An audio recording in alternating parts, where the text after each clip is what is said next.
बजने को है। देश के सबसे विश्वसनीय, सबसे लोकप्रिय और नंबर 1 शो शंखनाद में आपका स्वागत है। मैं हूं आपके साथ चित्रा त्रिपाठी। अब बात करेंगे, जैसे इसके बारे में और जानकारी आएगी आप तक पहुंचाएंगे, लेकिन अब बात कर लेते हैं हनुमान चालीसा पर मचे घमासान की। राणा दंपति की मुश्किलें बढ़ती जा रही हैं। आज दोनों को उम्मीद थी कि उन्हें जमानत मिल जाएगी, मगर सेशन कोर्ट ने सुनवाई टाल दी। इसके साथ ही नवनीत राणा के आरोपों पर मुंबई पुलिस कमिश्नर ने एक सीसीटीवी वीडियो भी जारी करके जवाब दिया है। ये रिपोर्ट देखिए।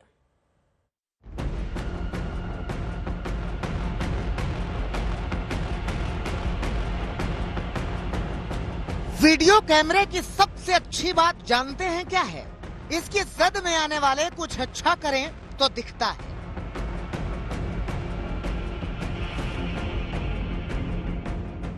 कुछ बुरा करें तो वो भी दिखता है,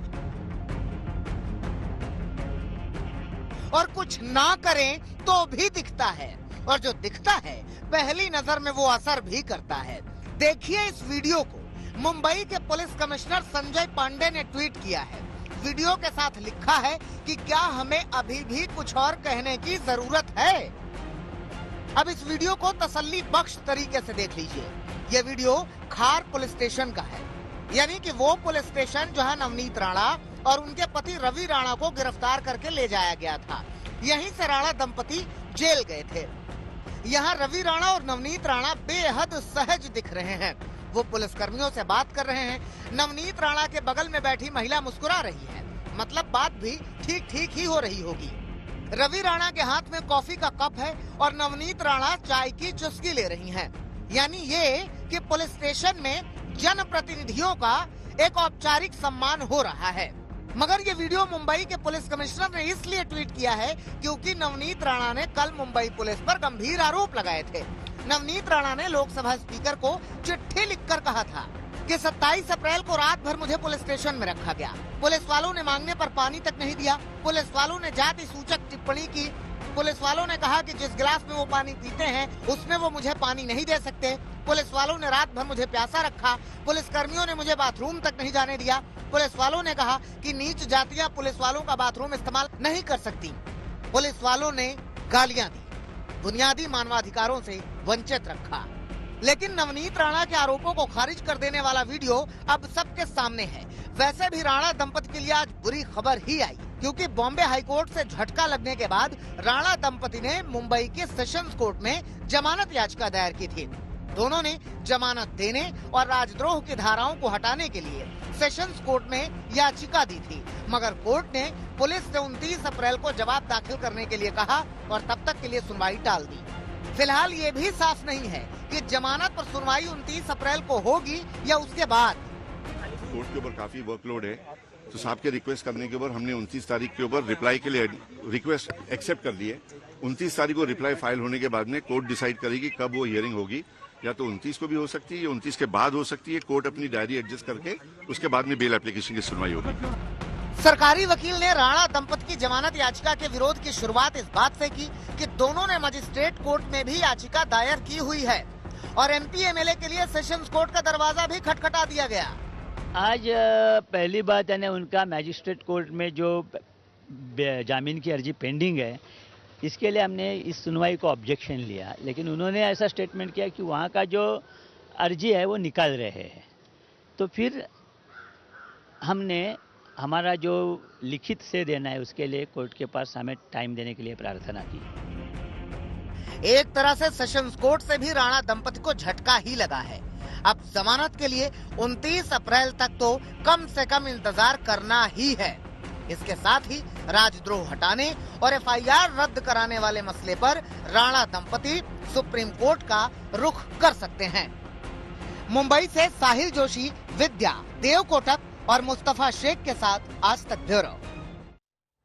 बढ़ते हुए कुछ और अहम खबरों का रुख करेंगे। आखिरकार उस सवाल का जवाब मिल गया कि प्रशांत किशोर कांग्रेस ज्वाइन करेंगे या नहीं। यह तय हो गया है कि प्रशांत किशोर फिलहाल कांग्रेस का हिस्सा नहीं होंगे। कांग्रेस की ओर से खुद कहा गया है कि पीके ने सोनिया गांधी के प्रस्ताव को स्वीकार नहीं किया है।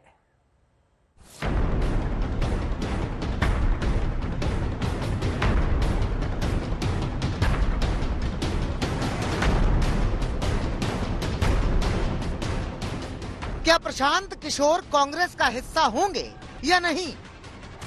ये सवाल राजनीति के गलियारे में पिछले 15 दिन से गूंज रहा था और हर दिन की गूंज तेज होती जा रही थी, मगर इस गूंज पर आज खामोशी वाली चिड़िया उड़ी और जवाब आया नहीं। प्रशांत किशोर कांग्रेस नहीं ज्वाइन करेंगे। सबसे पहले ये नहीं वाली चिड़िया उड़ाई कांग्रेस के प्रवक्ता रणदीप सुरजेवाला ने। उन्होंने लिखा, प्रशांत किशोर ने स्वयं कांग्रेस में शामिल होने से इनकार कर दिया है।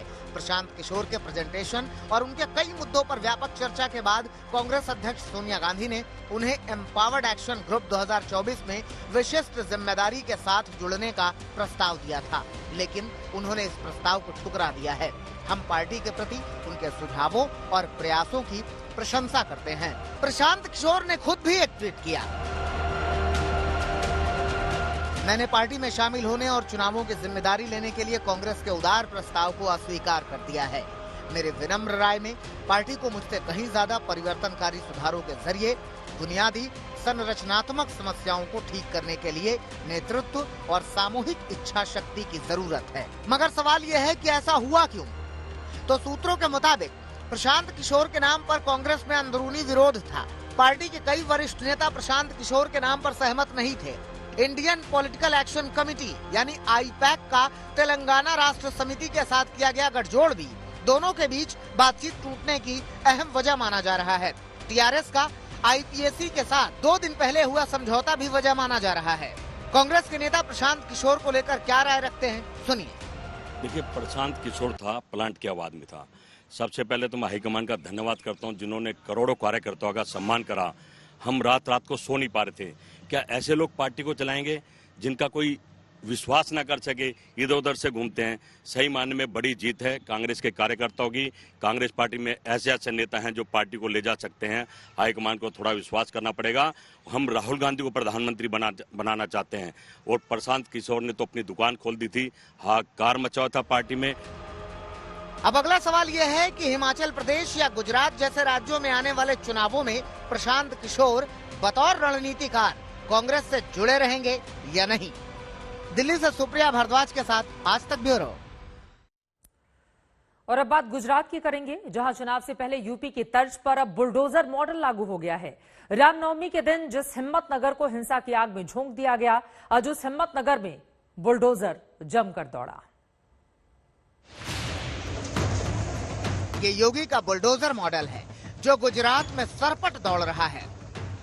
जो हिम्मतनगर हिंसा की आग में झुलसा, जिस हिम्मतनगर में रामनवमी के दिन पत्थर चले, आज उन गलियों में बुलडोजर दौड़ रहा है। हिंसा हुई थी उसी जगह पर हिम्मतनगर में ये बुलडोजर चल रहा है। आप मेरे पीछे ये दृश्य देख रहे हैं, 2 बुलडोजर यहाँ पे पहुंचे हुए हैं।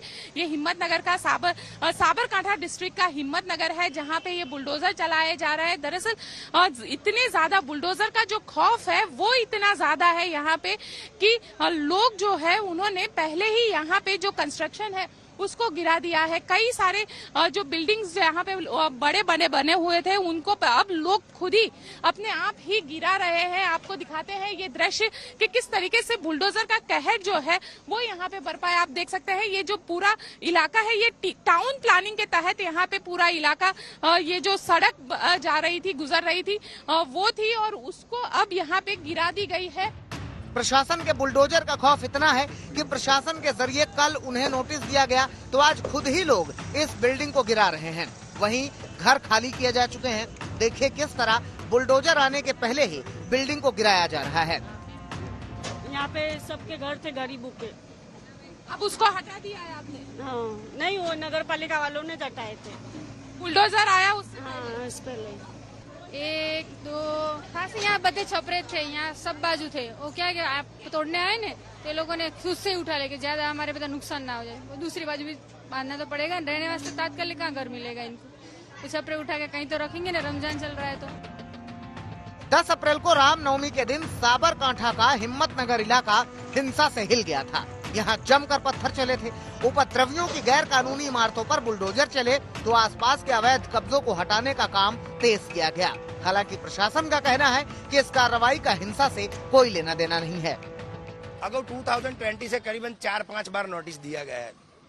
और अभी जो सांप्रदायिक हिंसा हुई थी नहीं, उसके भाग रूप नहीं है। एक्चुअली तो ये प्रोसीजर 1.5 महीने पहले ही हो जाने वाली थी, मगर मेरी डॉटर की शादी के लिए मैं छुट्टी पे था 20-25 दिन, और ये रूटीन प्रक्रिया है। ऐसा नहीं है कि ये रायोट्स हुए उसकी वजह नहीं, ऐसा कोई भेदभावपूर्ण नहीं है।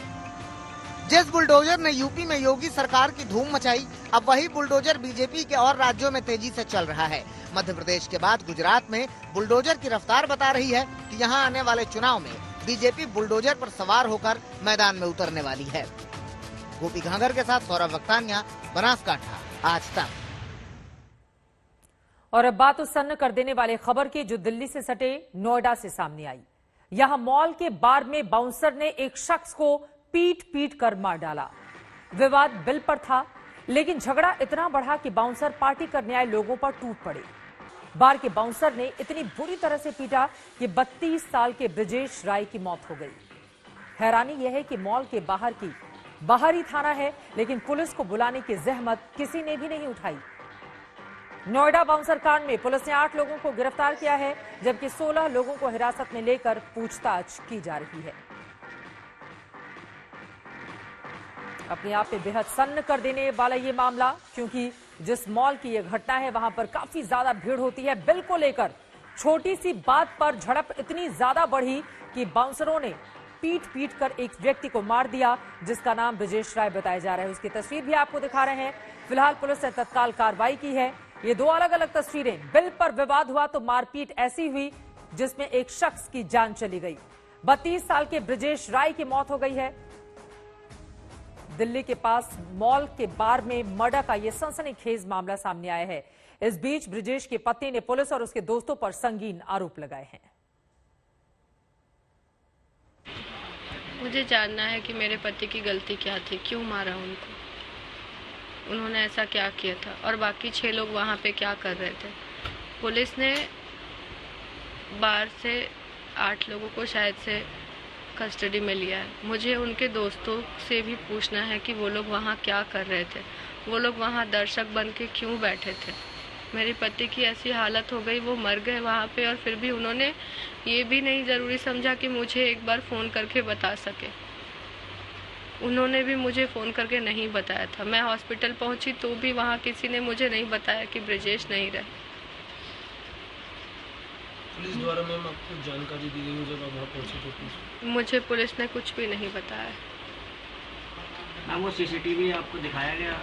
उसमें बस झड़प दिख रही है। क्या मानती हैं इसमें कि? इसमें पुलिस, दोस्त, बार के लोग, मालिक, सब लोग इन्वॉल्व है। मुझे उनके दोस्तों के खिलाफ भी स्ट्रिक्ट एक्शन चाहिए। ऐसे दोस्त किसी को नहीं मिलने चाहिए। दोस्त का मतलब ये नहीं होता कि आप ऐसा करें, और इतना कुछ होने के बाद आप लोग फिर भी पुलिस चौकी थाना ये कर रहे थे। आप उस आदमी को हॉस्पिटल लेकर क्यों नहीं आए?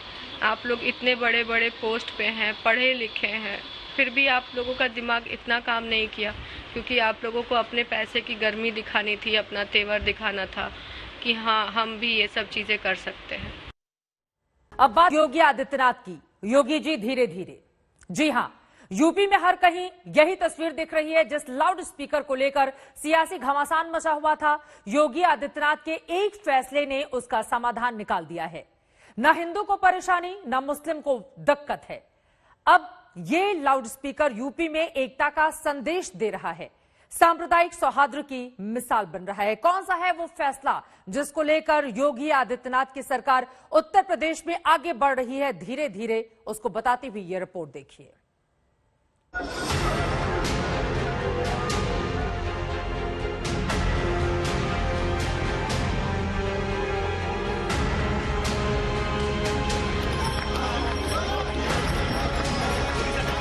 जय सजान और हनुमान चालीसा की जंग ने महाराष्ट्र के सियासत में महाभारत छेड़ दी।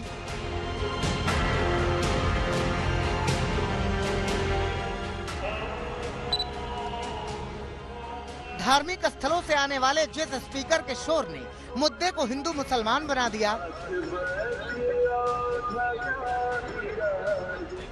उन्माद बढ़ा, बयानबाजी हुई, आग में घी डालने का काम किया गया, लेकिन उत्तर प्रदेश तक पहुंची इस चिंगारी को योगी आदित्यनाथ के फैसले ने कुछ घंटों में ही बुझा दिया। धर्म के नाम पर सियासत करने वाले ठेकेदारों को चुप करा दिया। जो स्पीकर कल तक विवाद के थे, आज वही यूपी में सांप्रदायिक सौहार्द का संदेश दे रहे हैं।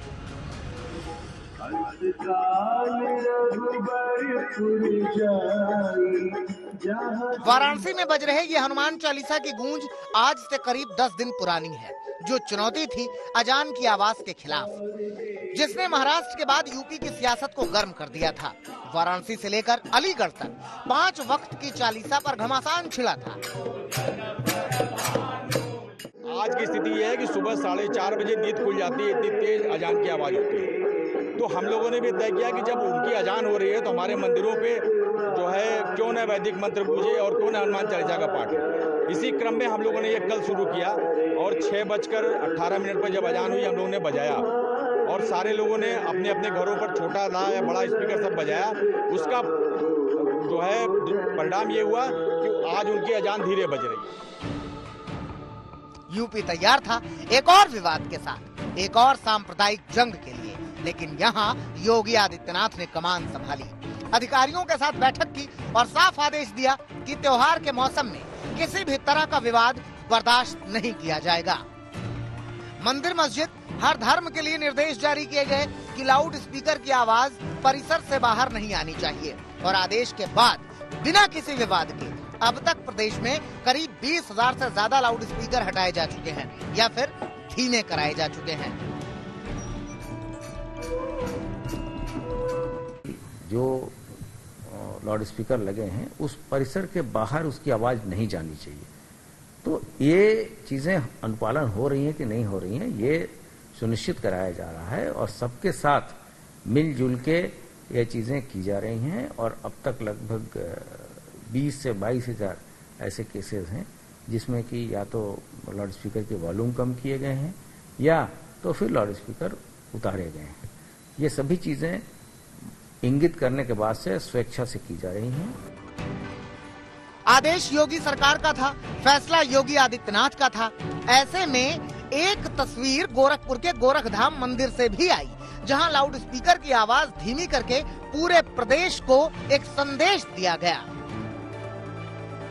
आदेश होते ही यहाँ पर शासनादेश के तहत ध्वन को परिसर के अंदर ही बजाने के लिए आदेशित कर दिया गया है और उसी अनुसार यहाँ पर ध्वन कम कर दिया गया है और परिसर के अंदर ही ध्वन रहती है, परिसर के बाहर ध्वन नहीं जाती है। गोरखधाम मंदिर से आने वाले मंत्रों और भजनों की आवाज धीमी हुई तो महज कुछ दूरी पर ही स्थित जामा मस्जिद पर भी असर देखने को मिला। जो अजान दूर तक सुनाई देती थी उसका वॉल्यूम धीमा कर दिया गया।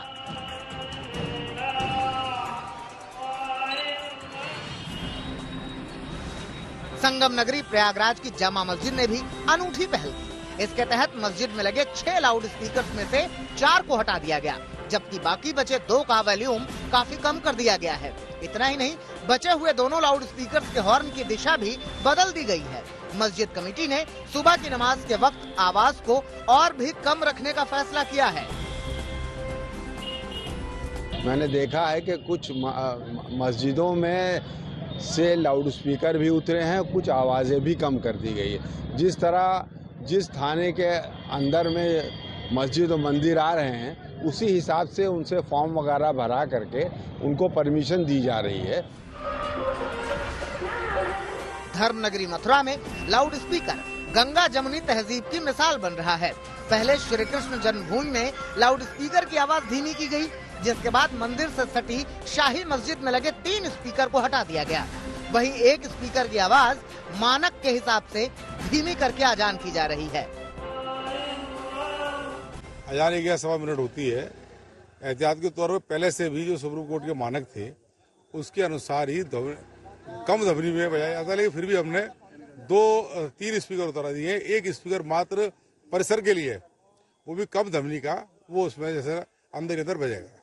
यह नमाज के वक्त जो इमाम के मुंह से शब्द निकलते हैं वो परिसर में मस्जिद के अंदर ही अंदर दायरे में रहने चाहिए। मैंने खुद शहर में ये देखा है 1-2 जगह, जिससे कि हमारा कोई भाई एतराज न करे, किसी को बुरा न लगे। तो स्पीकर बजने चाहिए, चाहे कम आवाज में बजे, दूसरों को परेशानी ना हो, लेकिन ये कानों में सबकी आवाज जानी चाहिए ताकि जो जिस पे पढ़ने का टाइम नहीं है, सुनने का टाइम नहीं है, मंदिर आने का टाइम नहीं है, तो बाहर से ही सुनते हुए चला जाए भगवान जी का नाम।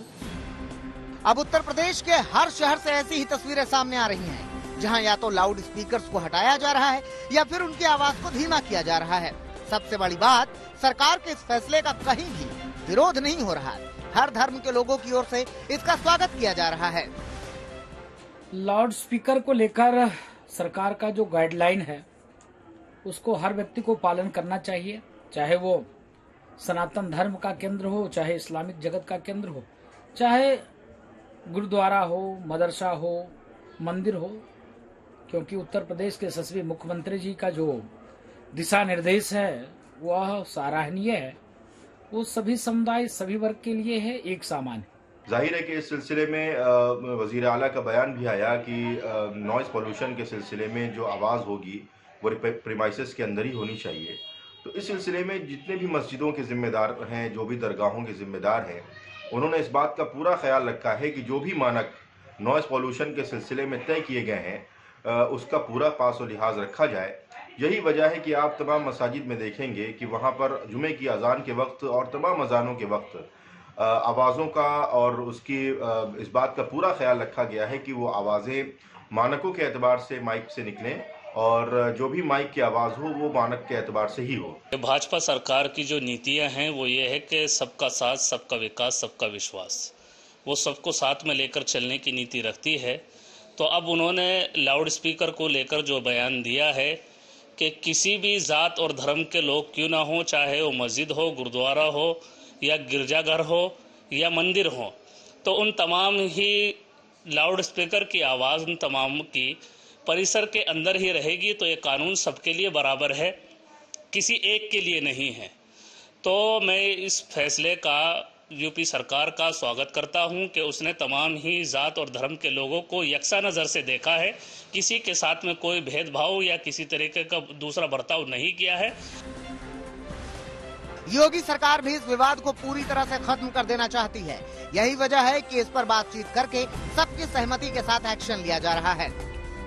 एक ही कॉलोनी या एक ही मोहल्ले में अगर आप देखें तो 10-10 जगह से एक साथ आवाज आती है, तो वहां के लोगों को परेशानी होती है। तो वो फिर खाली ये बात कह देना कि किसी हिंदू समाज के आदमी ने मुसलमान समाज के मस्जिद को लेकर विवाद किया, ऐसा नहीं है। मैं बताऊं आपको कि मुसलमान ही ने मुसलमानों के मस्जिदों पर सवाल उठाए हैं। लखनऊ के अंदर इस तरह के तमाम उदाहरण आपको मिलेंगे कि हमने कई बार ऐसा देखा कि हमारे तमाम समाज के जो बहुसंख्यक सुन्नी समाज है हमारा मुसलमानों में, उन्होंने कई बार शिया समाज के खिलाफ आवाजें उठाई, तो उसका भी निस्तारण किया सरकारों ने।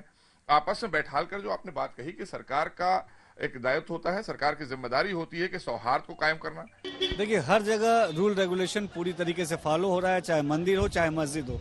हर जगह जो सरकार के गाइडलाइंस है उसको सभी धर्म मजहब के लोग फॉलो कर रहे हैं, उसको मान रहे हैं और आम जनमानस से पूरा सपोर्ट मिल रहा है। और सरकार की जो गाइडलाइंस है वो आम जनता के हित के लिए है। जनता से फीडबैक लेके सबको जिले स्तर पे सबके साथ बैठ के बात करके उन चीज़ों को लागू किया गया है और हर जगह से पॉजिटिव रिस्पांस आ रहा है। और हम सब मिलजुल के अपने उत्तर प्रदेश को उत्तर प्रदेश बनाएंगे, एकजुटता दिखाएंगे, विकास की ओर चलेंगे। बहरहाल यूपी में हनुमान चालीसा बनाम अजान का मुद्दा करीब करीब खत्म हो चुका है, जहां एक ओर सरकार तो दूसरी ओर धार्मिक संगठनों की ओर से पहल की जा रही है, जिसका असर अब देखने को मिल रहा है। आज तक ब्यूरो। रमजान के महीने के बाद ईद आनी है। इस दौरान पिछले कुछ दिनों में कई राज्यों में सांप्रदायिक सौहार्द बिगड़ा है। ऐसे में योगी आदित्यनाथ पूरी तरह से सख्त नजर आए। योगी ने पुलिस अधिकारियों के साथ बैठक की और साफ निर्देश दिए कि किसी भी कीमत पर प्रदेश में हिंसा बर्दाश्त नहीं की जाएगी। ऐसे में योगी सरकार की ओर से जो आदेश दिए गए हैं उस पर जल्दी से डाल लेते हैं एक नजर। योगी सरकार की ओर से जो बड़े फैसले लिए गए हैं वो हम आपको दिखा रहे हैं। आपको बताते चले, लाउड स्पीकर की आवाज धार्मिक परिसर के बाहर ना जाए, ये बड़ा फैसला लिया गया है योगी आदित्यनाथ की सरकार की ओर से। लाउड स्पीकर से किसी को भी असुविधा ना हो और इसको पूरी तरह से इंप्लीमेंट कराने की कोशिशों में सरकार लगातार लगी हुई है। नए स्थलों पर माइक लगाने की अनुमति नहीं दी जाए। जो नए स्थल बन रहे हैं उनको लेकर यह बड़ा फैसला। शोभा यात्रा या धार्मिक जुलूस बिना अनुमति के नहीं निकालने की बात कही गई है। ये तमाम वो बड़े फैसले हैं योगी सरकार ने जिसको लेकर गाइडलाइन जारी की है। आयोजक से शांति सौहार्द के संबंध में शपथ पत्र भी बाकायदा लिखवा के लिया जाए। हम सब ने देखा था राजधानी दिल्ली के जहांगीरपुरी में किस तरह का मामला सामने आया, जिसके बाद यकीनन तमाम राज्यों ने उसे सीख ली है और इसी वजह से आयोजक से शांति सौहार्द के संबंध में शपथ पत्र लिया जाए, इसके बारे में भी बाकायदा दिशा निर्देश योगी सरकार की ओर से जारी किए गए हैं। वहीं दिल्ली में माहौल बिगाड़ने की कोशिश में 4 लोगों को पुलिस ने गिरफ्तार किया है। हनुमान चालीसा पर सांप्रदायिक माहौल खराब करने की कोशिश करने का एक वीडियो वायरल हुआ है। इस वीडियो में सोहेल नाम के शख्स को धमकी दे रहा है। वहीं दिल्ली के खजूरी खास में 3 युवकों को इस पूरे मामले में गिरफ्तार किया गया है। ये बड़ी खबर राजधानी दिल्ली से सामने आ रही है। दिल्ली में माहौल बिगाड़ने की कोशिश में 4 लोगों को पुलिस ने गिरफ्तार किया है। उन सभी से पूछताछ की जा रही है। 4 लोगों की हुई है गिरफ्तारी। दरअसल हनुमान चालीसा पर बाकायदा इन लोगों की ओर से माहौल खराब करने की कोशिश के आरोप लगे हैं। सांप्रदायिक माहौल खराब करने की कोशिश करने का एक वीडियो भी बाकायदा वायरल हुआ था। इस वीडियो में सोहेल नाम के शख्स को धमकी दे रहा है। वहीं दिल्ली के खजूरी खास में 3 युवकों को गिरफ्तार किया गया है। 4 युवकों की गिरफ्तारी और यकीनन इस तरह की कार्रवाई कम से कम सांप्रदायिक सौहार्द बनी रहे उसके मद्देनजर जरूरी हो जाती है, क्योंकि 2 पक्षों के बीच जब तनातनी की स्थिति बनती है तो यकीनन जो आम लोग हैं वो उसमें पिसते हैं। खजूरी खास इलाके से 3 युवक गिरफ्तार किए हैं। वीडियो में धमकी देते दिख रहा है सोहेल। ये बड़ी जानकारी सामने आ रही है। दिल्ली पुलिस ने सोहेल नाम के शख्स को गिरफ्तार किया है। धमकी बाकायदा दे रहा था वो, वीडियो रिकॉर्ड हुआ है। माहौल बिगाड़ने की कोशिश में सोहेल नाम के शख्स की गिरफ्तारी हुई है, जबकि 3 और लोग हैं जिनकी गिरफ्तारी दिल्ली पुलिस ने इसलिए की है क्योंकि इन लोगों ने माहौल को नुकसान पहुंचाने की, बिगाड़ने की कोशिश की है। और इस तरह से कुल 4 युवक ऐसे हैं जिनकी राजधानी दिल्ली में हुई है गिरफ्तारी। बीते दिनों हम सब ने देखा था जहांगीरपुरी में जिस तरह का मामला सामने आया था, उसको लेकर बहुत सारे सवाल उठे थे। इन सब के बीच सांप्रदायिक सौहार्द बनी रहे इसकी कोशिशों में दिल्ली पुलिस लगातार लगी हुई है। यही कारण है कि अगर कुछ इस तरह का वीडियो उसके पास सामने आ रहा है जिससे ये सीधा संदेश जाए कि माहौल को बिगाड़ने की कोशिशों में कुछ अराजक तत्व लगे हुए हैं, तो फिर तुरंत ही उनके खिलाफ एक्शन लिया जा रहा है। और चूंकि सोहेल नाम के शख्स को पकड़ने के पीछे बड़ा कारण यह है कि उसको लेकर एक वीडियो वायरल हुआ जिसमें साफ साफ धमकी देता वो नजर आ रहा है। तस्वीरें भी देख लीजिए जिनकी गिरफ्तारी हुई है। 4 युवकों की गिरफ्तारी हुई है, उनमें से एक का नाम सोहेल बताया जा रहा है। दिल्ली पुलिस ने माहौल बिगाड़ने की कोशिश में ये गिरफ्तारी की है। 153A के तहत मामला दर्ज किया गया है और यही सोहेल नाम का शख्स है। इसका वीडियो वायरल हुआ था। वीडियो में धमकी देते हुए ये व्यक्ति दिखाई दे रहा था, जिसके बाद पुलिस ने धारा 153A 25A के तहत मामला दर्ज कर लिया है। और यकीनन इन लोगों की मुश्किलें बढ़ती हुई दिखाई दे रही हैं। जो हीरोपंती दिखाने की कोशिश की गई थी, अब दिल्ली पुलिस का शिकंजा इनके ऊपर कस चुका है।